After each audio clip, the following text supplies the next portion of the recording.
My dear niece, I have just received your letter, and shall devote this whole morning to answering it, as I foresee that a little writing will not comprise what I have to tell you. I must confess myself surprised by your application. I did not expect it from you. Don't think me angry, however, for I only mean to let you know that I had not imagined such inquiries to be necessary on your side. If you do not choose to understand me, forgive my impertinence. Your uncle is as much surprised as I am, and nothing but the belief of your being a party concerned would have allowed him to act as he has done. But if you are really innocent and ignorant, I must be more explicit. On the very day of my coming home from Longbourn, your uncle had a most unexpected visitor. Mr. Darcy called and was shut up with him several hours. It was all over before I arrived, so my curiosity was not so dreadfully racked as yours seems to have been. He came to tell Mr. Gardiner that he had found out where your sister and Mr. Wickham were, and that he had seen and talked with them both. Wickham repeatedly, Lydia once. From what I can collect, he left Derbyshire only one day after ourselves, and came to town with the resolution of hunting for them. The motive professed was his conviction of its being owing to himself, that Wickham's worthlessness had not been so well known as to make it impossible for any young woman of character to love or confide in him. He generously imputed the whole to his mistaken pride, and confessed that he had before thought it beneath him to lay his private actions open to the world. His character was to speak for itself. He called it, therefore, his duty to step forward and endeavor to remedy an evil which had been brought on by himself. If he had another motive, I am sure it would never disgrace him. He had been some days in town before he was able to discover them, but he had something to direct his search, which was more than we had, and the consciousness of this was another reason for his resolving to follow us. There is a lady, it seems, a Mrs. Young, who was some time ago governess to Miss Darcy, and was dismissed from her charge on some cause of disapprobation, though he did not say what. She then took a large house in Edward Street, and has since maintained herself by letting lodgings. This Mrs. Young was, he knew, intimately acquainted with Wickham, and he went to her for intelligence of him, as soon as he got to town. But it was 2 or 3 days before he could get from her what he wanted. She would not betray her trust, I suppose, without bribery and corruption, for she really did know where her friend was to be found. Wickham, indeed, had gone to her on their first arrival in London, and had she been able to receive them into her house, they would have taken up their abode with her. At length, however, our kind friend procured the wished-for direction. They were in street. He saw Wickham, and afterwards insisted on seeing Lydia. His first object with her, he acknowledged, had been to persuade her to quit her present disgraceful situation, and return to her friends as soon as they could be prevailed on to receive her, offering his assistance as far as it would go. But he found Lydia absolutely resolved on remaining where she was. She cared for none of her friends. She wanted no help of his. She would not hear of leaving Wickham. She was sure they should be married some time or other, and it did not much signify when. Since such were her feelings, it only remained, he thought, to secure and expedite a marriage, which, in his very first conversation with Wickham, he easily learnt had never been his design. He confessed himself obliged to leave the regiment on account of some debts of honor which were very pressing, and scrupled not to lay all the ill consequences of Lydia's flight on her own folly alone. He meant to resign his commission immediately, and as to his future situation, he could conjecture very little about it. He must go somewhere, but he did not know where, and he knew he should have nothing to live on. Mr. Darcy asked why he did not marry your sister at once. Though Mr. Bennet was not imagined to be very rich, he would have been able to do something for him, and his situation must have been benefited by marriage. But he found, in reply to this question, that Wickham still cherished the hope of more effectually making his fortune by marriage in some other country. Under such circumstances, however, he was not likely to be proof against the temptation of immediate relief. They met several times, for there was much to be discussed. Wickham, of course, wanted more than he could get, but at length was reduced to be reasonable. Everything being settled between them, Mr. Darcy's next step was to make your uncle acquainted with it, and he first called in Gracechurch Street the evening before I came home. But Mr. Gardiner could not be seen, and Mr. Darcy found, on further inquiry, that your father was still with him, but would quit town the next morning. He did not judge your father to be a person whom he could so properly consult as your uncle, and therefore readily postponed seeing him till after the departure of the former. He did not leave his name, and till the next day it was only known that a gentleman had called on business. On Saturday he came again. Your father was gone, your uncle at home, and, as I said before, they had a great deal of talk together. They met again on Sunday, and then I saw him too. It was not all settled before Monday. As soon as it was, the express was sent off to Longbourn. But our visitor was very obstinate. I fancy, Lizzie, that obstinacy is the real defect of his character, after all. He has been accused of many faults at different times, but this is the true one. Nothing was to be done that he did not do himself, though I am sure, and I do not speak it to be thanked, therefore say nothing about it, your uncle would most readily have settled the whole.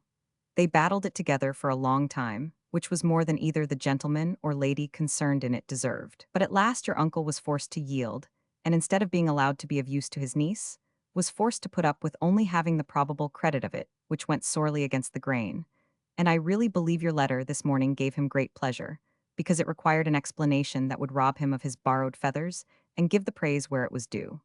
But Lizzie, this must go no further than yourself, or Jane at most. You know pretty well, I suppose, what has been done for the young people.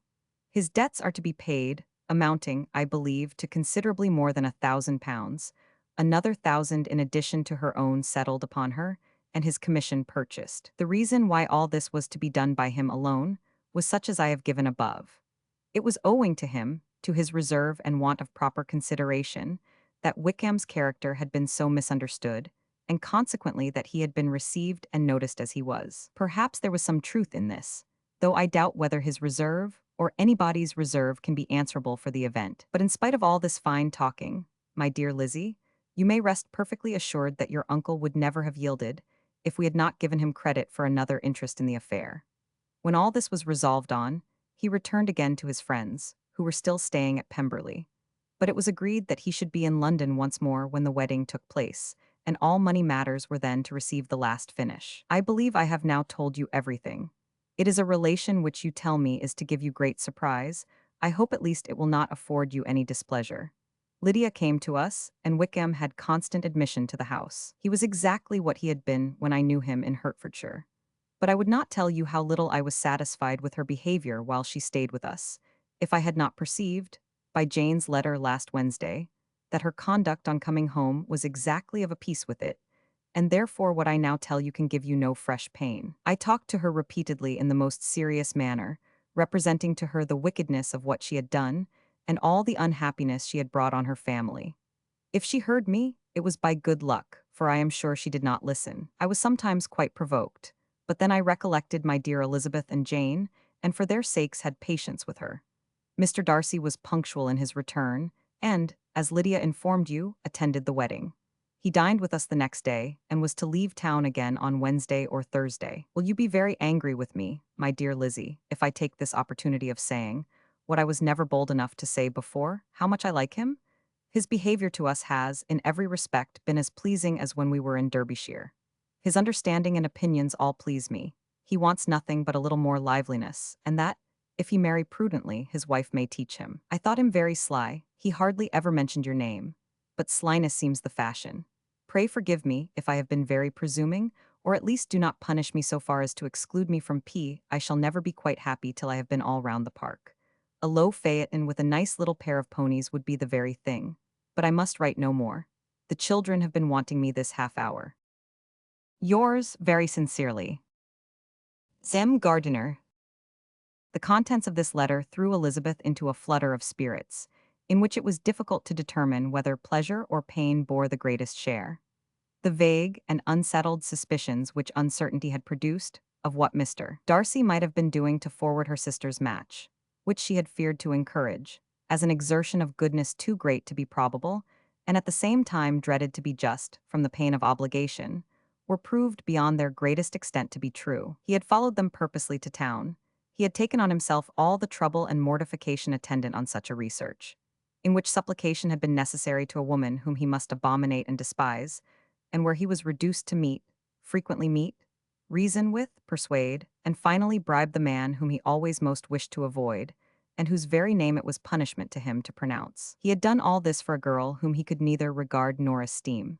Her heart did whisper that he had done it for her, but it was a hope shortly checked by other considerations, and she soon felt that even her vanity was insufficient when required to depend on his affection for a woman who had already refused him, as able to overcome a sentiment so natural as abhorrence against relationship with Wickham. Brother-in-law of Wickham, every kind of pride must revolt from the connection. He had, to be sure, done much. She was ashamed to think how much.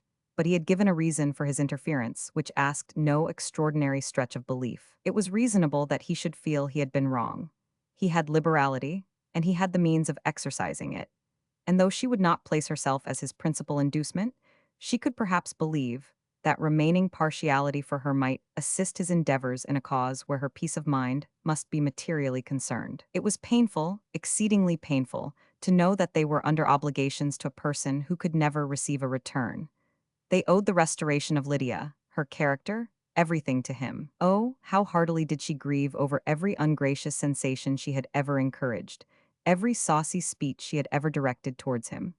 For herself she was humbled, but she was proud of him, proud that in a cause of compassion and honor he had been able to get the better of himself. She read over her aunt's commendation of him again and again. It was hardly enough, but it pleased her. She was even sensible of some pleasure, though mixed with regret, on finding how steadfastly both she and her uncle had been persuaded that affection and confidence subsisted between Mr. Darcy and herself. She was roused from her seat and her reflections by someone's approach, and before she could strike into another path, she was overtaken by Wickham. "I am afraid I interrupt your solitary ramble, my dear sister," said he, as he joined her. "You certainly do," she replied with a smile, "but it does not follow that the interruption must be unwelcome.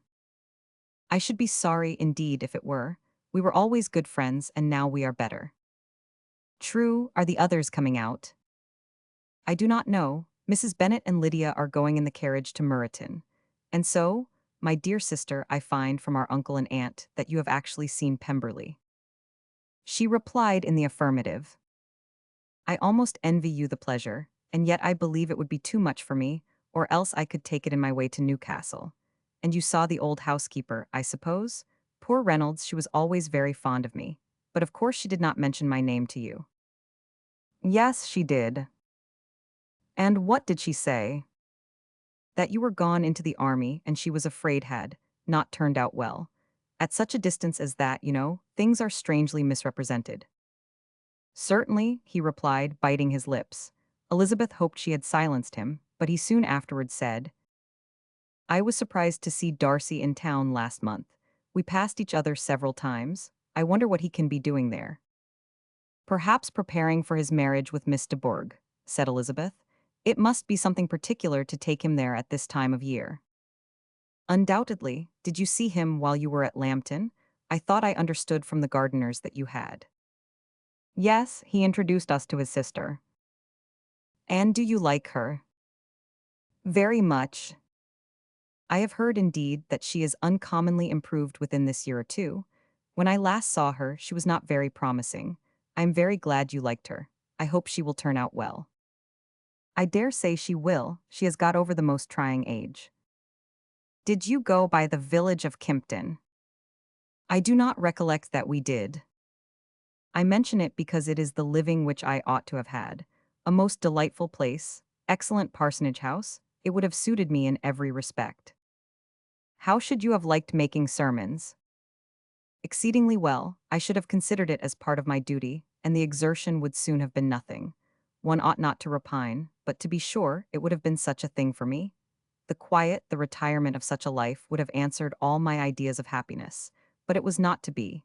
Did you ever hear Darcy mention the circumstance when you were in Kent?" "I have heard from authority, which I thought is good, that it was left you conditionally only, and at the will of the present patron." "You have, yes, there was something in that. I told you so from the first, you may remember." "I did hear, too, that there was a time when sermon-making was not so palatable to you as it seems to be at present, that you actually declared your resolution of never taking orders, and that the business had been compromised accordingly." "You did, and it was not wholly without foundation. You may remember what I told you on that point when first we talked of it." They were now almost at the door of the house, for she had walked fast to get rid of him, and unwilling, for her sister's sake, to provoke him, she only said in reply, with a good-humored smile, "Come, Mr. Wickham, we are brother and sister, you know. Do not let us quarrel about the past. In future, I hope we shall be always of one mind." She held out her hand. He kissed it with affectionate gallantry, though he hardly knew how to look, and they entered the house. Mr. Darcy with him. Chapter 53. Mr. Wickham was so perfectly satisfied with this conversation that he never again distressed himself or provoked his dear sister Elizabeth by introducing the subject of it. and she was pleased to find that she had said enough to keep him quiet. The day of his and Lydia's departure soon came, and Mrs. Bennet was forced to submit to a separation, which, as her husband by no means entered into her scheme of their all going to Newcastle, was likely to continue at least a 12-month. "Oh, my dear Lydia," she cried, "when shall we meet again?" "Oh, Lord, I don't know, not these 2 or 3 years, perhaps." "Write to me very often, my dear." "As often as I can, but you know married women have never much time for writing. My sisters may write to me, they will have nothing else to do." Mr. Wickham's adieus were much more affectionate than his wife's. He smiled, looked handsome, and said many pretty things. "He is as fine a fellow," said Mr. Bennet, as soon as they were out of the house, "as ever I saw. He simpers and smirks and makes love to us all. I am prodigiously proud of him. I defy even Sir William Lucas himself to produce a more valuable son-in-law." The loss of her daughter made Mrs. Bennet very dull for several days. "I often think," said she, "that there is nothing so bad as parting with one's friends. One seems so forlorn without them." "This is the consequence, you see, madam, of marrying a daughter," said Elizabeth. "It must make you better satisfied that your other 4 are single." "It is no such thing. Lydia does not leave me because she is married, but only because her husband's regiment happens to be so far off. If that had been nearer, she would not have gone so soon." But the spiritless condition which this event threw her into was shortly relieved, and her mind opened again to the agitation of hope, by an article of news which then began to be in circulation. The housekeeper at Netherfield had received orders to prepare for the arrival of her master, who was coming down in a day or two, to shoot there for several weeks. Mrs. Bennet was quite in the fidgets. She looked at Jane, and smiled and shook her head by turns. "Well, well, and so Mr. Bingley is coming down, sister," for Mrs. Phillips first brought her the news. "Well, so much the better, not that I care about it, though. He is nothing to us, you know, and I am sure I never want to see him again. But however, he is very welcome to come to Netherfield if he likes it, and who knows what may happen, but that is nothing to us. You know, sister, we agreed long ago never to mention a word about it, and so, it is quite certain he is coming." "You may depend on it," replied the other, "for Mrs. Nichols was in Meryton last night. I saw her passing by, and went out myself on purpose to know the truth of it, and she told me that it was certainly true. He comes down on Thursday at the latest, very likely on Wednesday. She was going to the butcher's, she told me, on purpose to order in some meat on Wednesday, and she has got 3 couple of ducks just fit to be killed." Miss Bennet had not been able to hear of his coming without changing color. It was many months since she had mentioned his name to Elizabeth, but now, as soon as they were alone together, she said, "I saw you look at me today, Lizzie, when my aunt told us of the present report, and I know I appeared distressed, but don't imagine it was from any silly cause. I was only confused for the moment because I felt that I should be looked at. I do assure you that the news does not affect me either with pleasure or pain. I am glad of one thing, that he comes alone, because we shall see the less of him. Not that I am afraid of myself, but I dread other people's remarks." Elizabeth did not know what to make of it. Had she not seen him in Derbyshire, she might have supposed him capable of coming there with no other view than what was acknowledged. But she still thought him partial to Jane, and she wavered as to the greater probability of his coming there with his friend's permission, or being bold enough to come without it. "Yet it is hard," she sometimes thought, "that this poor man cannot come to a house which he has legally hired without raising all this speculation. I will leave him to himself."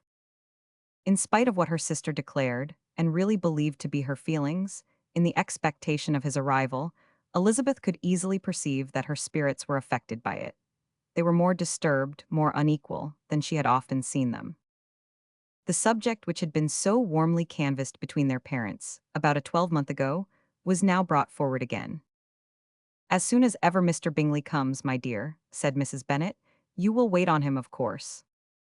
"No, no, you forced me into visiting him last year and promised, if I went to see him, he should marry one of my daughters. But it ended in nothing, and I will not be sent on a fool's errand again." His wife represented to him how absolutely necessary such an attention would be from all the neighboring gentlemen, on his returning to Netherfield. "Teas and etiquette I despise," said he. "If he wants our society, let him seek it. He knows where we live. I will not spend my hours in running after my neighbors every time they go away and come back again. Well, all I know is that it will be abominably rude if you do not wait on him. But however, that shan't prevent my asking him to dine here, I am determined. We must have Mrs. Long and the Goodings soon. That will make 13 with ourselves, so there will be just room at table for him." Consoled by this resolution, she was the better able to bear her husband's incivility, though it was very mortifying to know that her neighbors might all see Mr. Bingley, in consequence of it, before they did. As the day of his arrival drew near, "I begin to be sorry that he comes at all," said Jane to her sister. "It would be nothing. I could see him with perfect indifference, but I can hardly bear to hear it thus perpetually talked of. My mother means well, but she does not know, no one can know, how much I suffer from what she says. Happy shall I be when his stay at Netherfield is over." "I wish I could say anything to comfort you," replied Elizabeth, "but it is wholly out of my power. You must feel it, and the usual satisfaction of preaching patience to a sufferer is denied me, because you have always so much." Mr. Bingley arrived. Mrs. Bennet, through the assistance of servants, contrived to have the earliest tidings of it, that the period of anxiety and fretfulness on her side be as long as it could. She counted the days that must intervene before their invitation could be sent, hopeless of seeing him before. But on the third morning after his arrival in Hertfordshire, she saw him from her dressing-room window enter the paddock and ride towards the house. Her daughters were eagerly called to partake of her joy. Jane resolutely kept her place at the table, but Elizabeth, to satisfy her mother, went to the window. She looked. She saw Mr. Darcy with him and sat down again by her sister. "There is a gentleman with him, mamma," said Kitty. "Who can it be?" "Some acquaintance or other, my dear, I suppose. I am sure I do not know." "La," replied Kitty, "it looks just like that man that used to be with him before. Mr. What's his name, that tall, proud man." "Good gracious, Mr. Darcy? And so it does, I vow. Well, any friend of Mr. Bingley's will always be welcome here, to be sure, but else I must say that I hate the very sight of him." Jane looked at Elizabeth with surprise and concern. She knew but little of their meeting in Derbyshire, and therefore felt for the awkwardness which must attend her sister in seeing him almost for the first time after receiving his explanatory letter. Both sisters were uncomfortable enough. Each felt for the other, and of course for themselves. And their mother talked on of her dislike of Mr. Darcy, and her resolution to be civil to him only as Mr. Bingley's friend, without being heard by either of them. But Elizabeth had sources of uneasiness which could not yet be suspected by Jane, to whom she had never yet had courage to show Mrs. Gardiner's letter, or to relate her own change of sentiment towards him. To Jane, he could be only a man whose proposals she had refused, and whose merits she had undervalued. But to her own more extensive information, he was the person to whom the whole family were indebted for the first of benefits, and whom she regarded herself with an interest, if not quite so tender, at least as reasonable and just, as what Jane felt for Bingley. Her astonishment at his coming to Netherfield, to Longbourn, and voluntarily seeking her again, was almost equal to what she had known on first witnessing his altered behavior in Derbyshire. The color which had been driven from her face returned for half a minute with an additional glow, and a smile of delight added luster to her eyes, as she thought for that space of time that his affection and wishes must still be unshaken. But she would not be secure. "Let me first see how he behaves," said she. "It will then be early enough for expectation." She sat intently at work, striving to be composed, and without daring to lift up her eyes, till anxious curiosity carried them to the face of her sister as the servant was approaching the door. Jane looked a little paler than usual, but more sedate than Elizabeth had expected. On the gentleman's appearing, her color increased, yet she received them with tolerable ease, and with a propriety of behavior equally free from any symptom of resentment or any unnecessary complaisance. Elizabeth said as little to either as civility would allow, and sat down again to her work with an eagerness which it did not often command. She had ventured only one glance at Darcy.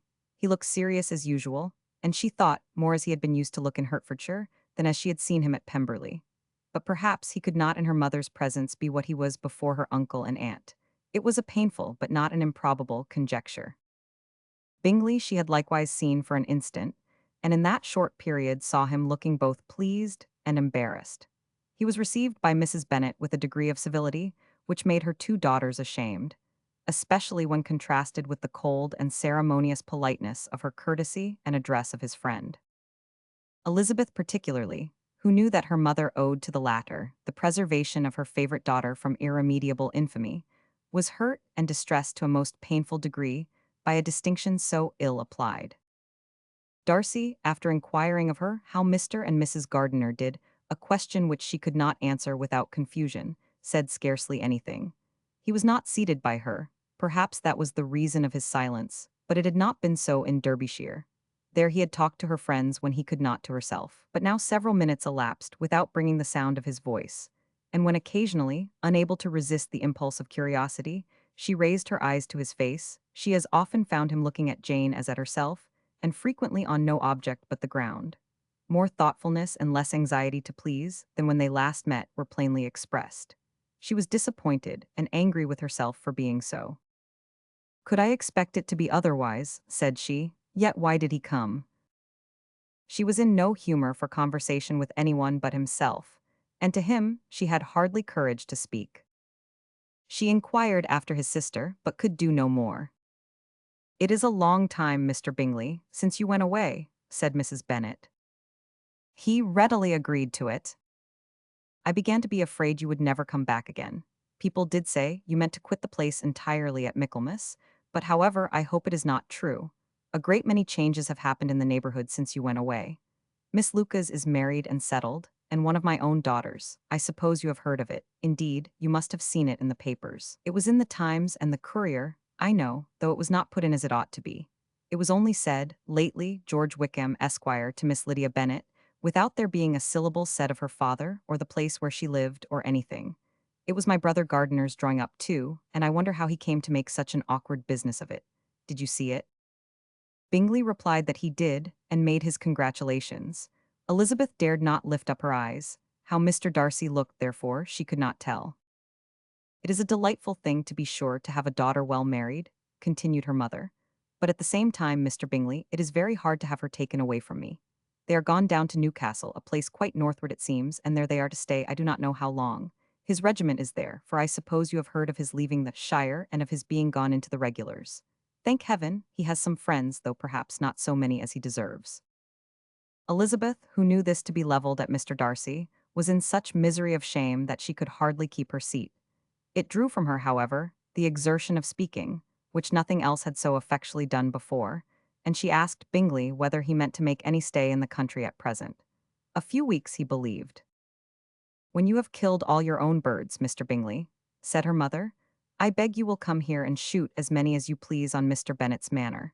I am sure he will be vastly happy to oblige you, and will save all the best of the coveys for you." Elizabeth's misery increased at such unnecessary, such officious attention.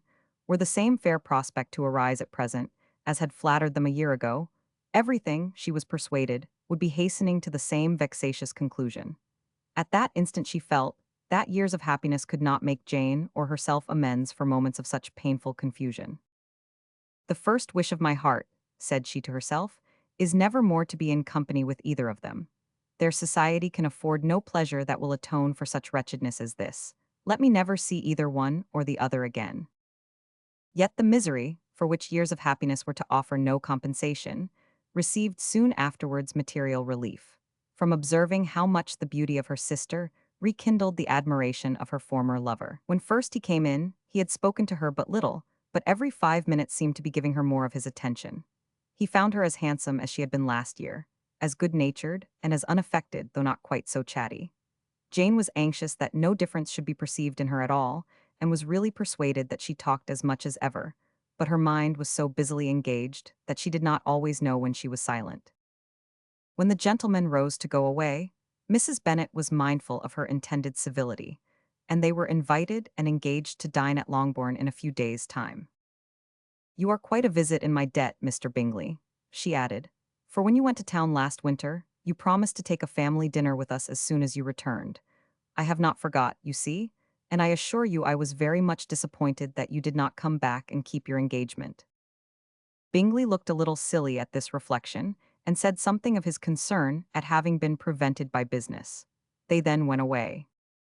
Mrs. Bennet had been strongly inclined to ask them to stay and dine there that day. But, though she always kept a very good table, she did not think anything less than 2 courses could be good enough for a man on whom she had such anxious designs, or satisfy the appetite and pride of one who had 10,000 a year. Jane happened to look round. Chapter 54. As soon as they were gone, Elizabeth walked out to recover her spirits, or, in other words, to dwell without interruption on those subjects which must deaden them more. Mr. Darcy's behavior astonished and vexed her. Why, if he came only to be silent, grave, and indifferent, said she, did he come at all? She could settle it in no way that gave her pleasure. He could be still amiable, still pleasing to my uncle and aunt when he was in town, and why not to me? If he fears me, why come hither? If he no longer cares for me, why silent? Teasing, teasing man, I will think no more about him. Her resolution was for a short time involuntarily kept by the approach of her sister, who joined her with a cheerful look which showed her better satisfied with their visitors than Elizabeth. Now, said she, that this first meeting is over, I feel perfectly easy. I know my own strength, and I shall never be embarrassed again by his coming. I am glad he dines here on Tuesday. It will then be publicly seen that on both sides we meet only as common and indifferent acquaintance. Yes, very indifferent indeed, said Elizabeth laughingly. Oh, Jane, take care. My dear Lizzie, you cannot think me so weak as to be in danger now. I think you are in very great danger of making him as much in love with you as ever. They did not see the gentleman again till Tuesday, and Mrs. Bennet, in the meanwhile, was giving way to all the happy schemes which the good humour and common politeness of Bingley, in half an hour's visit, had revived. On Tuesday there was a large party assembled at Longbourn, and the two who were most anxiously expected, to the credit of their punctuality as sportsmen, were in very good time. When they repaired to the dining-room, Elizabeth eagerly watched to see whether Bingley would take the place which, in all their former parties, had belonged to him, by her sister. Her prudent mother, occupied by the same ideas, forbore to invite him to sit by herself. On entering the room, he seemed to hesitate, but Jane happened to look round and happened to smile. It was decided. He placed himself by her. Elizabeth, with a triumphant sensation, looked towards his friend. He bore it with noble indifference, and she would have imagined that Bingley had received his sanction to be happy, had she not seen his eyes likewise turned towards Mr. Darcy, with an expression of half-laughing alarm. His behavior to her sister was such during dinner-time as showed an admiration of her, which, though more guarded than formerly, persuaded Elizabeth that, if left wholly to himself, Jane's happiness and his own would be speedily secured. Though she dared not depend upon the consequence, she yet received pleasure from observing his behavior. It gave her all the animation that her spirits could boast, for she was in no cheerful humor. Mr. Darcy was almost as far from her as the table could divide them. He was on one side of her mother. She knew how little such a situation would give pleasure to either, or make either appear to advantage. She was not near enough to hear any of their discourse, but she could see how seldom they spoke to each other, and how formal and cold was their manner whenever they did. Her mother's ungraciousness made the sense of what they owed him more painful to Elizabeth's mind, and she would, at times, have given anything to be privileged to tell him that his kindness was neither unknown nor unfelt by the whole of the family.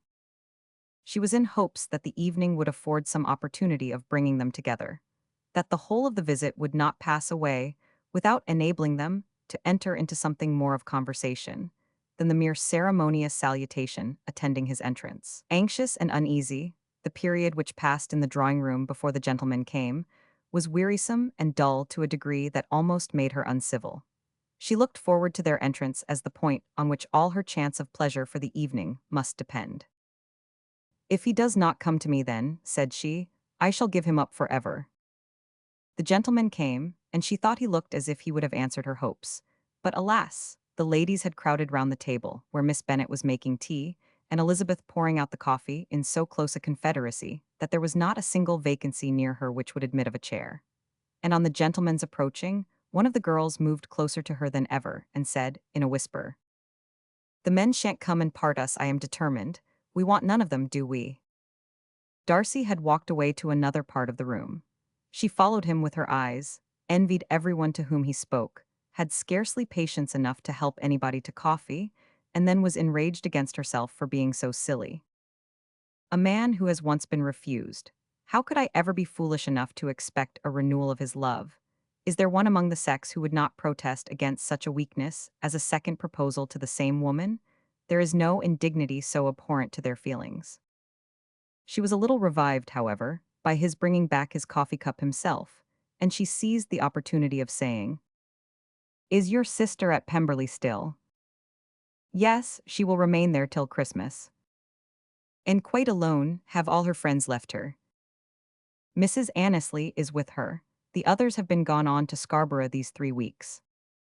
She could think of nothing more to say, but if he wished to converse with her, he might have better success. He stood by her, however, for some minutes in silence, and at last, on the young lady's whispering to Elizabeth again, he walked away.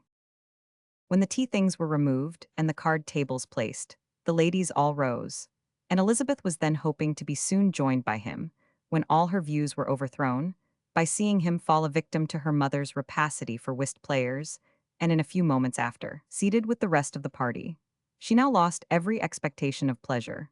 They were confined for the evening at different tables, and she had nothing to hope but that his eyes were so often turned towards her side of the room as to make him play as unsuccessfully as herself.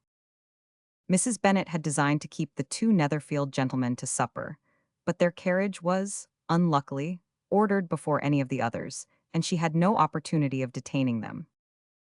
"Well, girls," said she, as soon as they were left to themselves, "what say you to the day? I think everything has passed off uncommonly well, I assure you. The dinner was as well dressed as any I ever saw. The venison was roasted to a turn, and everybody said they never saw so fat a haunch. The soup was 50 times better than what we had at the Lucases last week, and even Mr. Darcy acknowledged that the partridges were remarkably well done, and I suppose he has 2 or 3 French cooks at least. And, my dear Jane, I never saw you look in greater beauty. Mrs. Long said so too, for I asked her whether you did not. And what do you think she said besides? Ah, Mrs. Bennet, we shall have her at Netherfield at last. She did, indeed. I do think Mrs. Long is as good a creature as ever lived, and her nieces are very pretty behaved girls and not at all handsome. I like them prodigiously. Mrs. Long and her nieces. Mrs. Bennet, in short, was in very great spirits. She had seen enough of Bingley's behavior to Jane to be convinced that she would get him at last, and her expectations of advantage to her family, when in a happy humor, were so far beyond reason that she was quite disappointed at not seeing him there again the next day to make his proposals. "It has been a very agreeable day," said Miss Bennet to Elizabeth. "The party seemed so well selected, so suitable one with the other. I hope we may often meet again." Elizabeth smiled. "Lizzie, you must not do so. You must not suspect me. It mortifies me. I assure you that I have now learnt to enjoy his conversation as an agreeable and sensible young man without having a wish beyond it. I am perfectly satisfied, from what his manners now are, that he never had any design of engaging my affection. It is only that he is blessed with greater sweetness of address and a stronger desire of generally pleasing than any other man." "You are very cruel," said her sister. "You will not let me smile, and are provoking me to it every moment. How hard it is in some cases to be believed, and how impossible in others. But why should you wish to persuade me that I feel more than I acknowledge? That is a question which I hardly know how to answer. We all love to instruct, though we can teach only what is not worth knowing. Forgive me, and if you persist in indifference, do not make me your confidant. Lizzie, my dear, I want to speak to you." Chapter 55. AFEW days after this visit, Mr. Bingley called again, and alone. His friend had left him that morning for London, but was to return home in 10 days' time. He sat with them above an hour and was in remarkably good spirits. Mrs. Bennet invited him to dine with them, but with many expressions of concern, he confessed himself engaged elsewhere. "Next time you call," said she, "I hope we shall be more lucky. He should be particularly happy at any time, etc., etc., and if she would give him leave, would take an early opportunity of waiting on them. Can you come tomorrow?" Yes, he had no engagement at all for tomorrow, and her invitation was accepted with alacrity. He came, and in such very good time that the ladies were none of them dressed. In ran Mrs. Bennet to her daughter's room, in her dressing gown, and with her hair half finished, crying out, "My dear Jane, make haste and hurry down. He is come, Mr. Bingley is come. He is, indeed, make haste, make haste. Here, Sarah, come to Miss Bennet this moment and help her on with her gown. Never mind Miss Lizzie's hair." "We will be down as soon as we can," said Jane, "but I dare say Kitty is forwarder than either of us, for she went upstairs half an hour ago." "Oh, hang Kitty, what has she to do with it? Come, be quick, be quick. Where is your sash, my dear?" But when her mother was gone, Jane would not be prevailed on to go down without one of her sisters. The same anxiety to get them by themselves was visible again in the evening. After tea, Mr. Bennet retired to the library, as was his custom, and Mary went upstairs to her instrument. Two obstacles of the five being thus removed, Mrs. Bennet sat looking and winking at Elizabeth and Catherine for a considerable time, without making any impression on them. Elizabeth would not observe her, and when at last Kitty did, she very innocently said, "What is the matter, mamma? What do you keep winking at me for? What am I to do?" "Nothing, child, nothing. I did not wink at you." She then sat still 5 minutes longer, but unable to waste such a precious occasion, she suddenly got up and saying to Kitty, "Come here, my love, I want to speak to you," took her out of the room. Jane instantly gave a look at Elizabeth which spoke her distress at such premeditation, and her entreaty that she would not give in to it. In a few minutes, Mrs. Bennet half opened the door and called out, "Lizzie, my dear, I want to speak with you." Elizabeth was forced to go. "We may as well leave them by themselves, you know," said her mother as soon as she was in the hall. "Kitty and I are going upstairs to sit in my dressing room." Elizabeth made no attempt to reason with her mother, but remained quietly in the hall till she and Kitty were out of sight, then returned into the drawing room. Mrs. Bennet's schemes for this day were ineffectual. Bingley was everything that was charming, except the professed lover of her daughter. His ease and cheerfulness rendered him a most agreeable addition to their evening party, and he bore with the ill-judged officiousness of the mother, and heard all her silly remarks with a forbearance and command of countenance particularly grateful to the daughter. He scarcely needed an invitation to stay supper, and before he went away an engagement was formed, chiefly through his own and Mrs. Bennet's means, for his coming next morning to shoot with her husband. After this day, Jane said no more of her indifference. Not a word passed between the sisters concerning Bingley, but Elizabeth went to bed in the happy belief that all must speedily be concluded, unless Mr. Darcy returned within the stated time. Seriously, however, she felt tolerably persuaded that all this must have taken place with that gentleman's concurrence. Bingley was punctual to his appointment, and he and Mr. Bennet spent the morning together, as had been agreed on. The latter was much more agreeable than his companion expected. There was nothing of presumption or folly in Bingley that could provoke his ridicule or disgust him into silence, and he was more communicative and less eccentric than the other had ever seen him. Bingley, of course, returned with him to dinner, and in the evening Mrs. Bennet's invention was again at work to get everybody away from him and her daughter. Elizabeth, who had a letter to write, went into the breakfast room for that purpose soon after tea, for as the others were all going to sit down to cards, she could not be wanted to counteract her mother's schemes. But on her returning to the drawing-room, when her letter was finished, she saw, to her infinite surprise, there was reason to fear that her mother had been too ingenious for her. On opening the door, she perceived her sister and Bingley standing together over the hearth, as if engaged in earnest conversation. And had this led to no suspicion, the faces of both, as they hastily turned round and moved away from each other, would have told it all. Their situation was awkward enough, but hers she thought was still worse. Not a syllable was uttered by either, and Elizabeth was on the point of going away again, when Bingley, who as well as the other had sat down, suddenly rose and, whispering a few words to her sister, ran out of the room. Jane could have no reserves from Elizabeth, where confidence would give pleasure, and, instantly embracing her, acknowledged with the liveliest emotion that she was the happiest creature in the world. "'Tis too much," she added, "by far too much. I do not deserve it. Oh, why is not everybody as happy?" Elizabeth's congratulations were given with a sincerity, a warmth, a delight, which words could but poorly express. Every sentence of kindness was a fresh source of happiness to Jane, but she would not allow herself to stay with her sister or say half that remained to be said, for the present. "I must go instantly to my mother," she cried. "I would not on any account trifle with her affectionate solicitude or allow her to hear it from anyone but myself. He is gone to my father already. Oh, Lizzie, to know that what I have to relate will give such pleasure to all my dear family. How shall I bear so much happiness?" She then hastened away to her mother, who had purposely broken up the card party, and was sitting upstairs with Kitty. Elizabeth, who was left by herself, now smiled at the rapidity and ease with which an affair was finally settled, that had given them so many previous months of suspense and vexation. "And this," said she, "is the end of all his friend's anxious circumspection, of all his sister's falsehood and contrivance, the happiest, wisest, and most reasonable end." In a few minutes she was joined by Bingley, whose conference with her father had been short and to the purpose. Where is your sister? Said he hastily as he opened the door.